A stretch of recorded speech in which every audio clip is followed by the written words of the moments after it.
dowladda Soomaaliya ayaa ceysay safiirka dalka Kenya u fadhiyo Soomaaliya Ambassador Lucas Tumba kadib markii lagu eedeeyay in dowladdiisa ay faragelin ku hayso arrimaha gudaha Soomaaliya. wakiilka Soomaaliya u fadhiyo dalka Kenya Ambassador Ahmed Nur Talsan ayaa isna loo yeeray si dalka uu dib ugu soo laabto.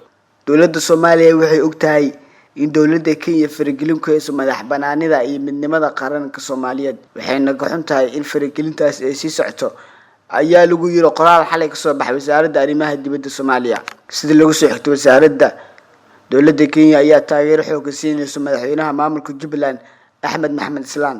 madaxweynaha Jubbaland ayaa socdaal uu ku tagay Kenya kadib dalka dib ugu soo laabtay wuxuuna ku celiyay in loo baahan yahay in doorashada waqtigeed ku dhacdo ahaatan mid wada ogol ah. dalalka Soomaaliya iyo Kenya ayaa isku hay arrimo dhowr ah oo ay ka mid tahay badda ay ku muraysan yihiin doorashadii ka dhacday Jubbaland mamnuucitaankii jaadka ka imaan jiray Kenya iyo arrimo kale. safiirka Soomaaliya u fadhiyo Kenya Ambassador Ahmed Nur Talsan ayaa kulan la qaatay wasiirka cusub ee arrimaha dibadda Soomaaliya Maxamed Cabdirasaaq. ciidamo ka socda Kenya oo ka tirsan ciidamada nabad ilaalinta u jooga Soomaaliya ayaa ka howlgala gudaha dalka Soomaaliya kuwaas oo dalka soo galeen sanadii 2011.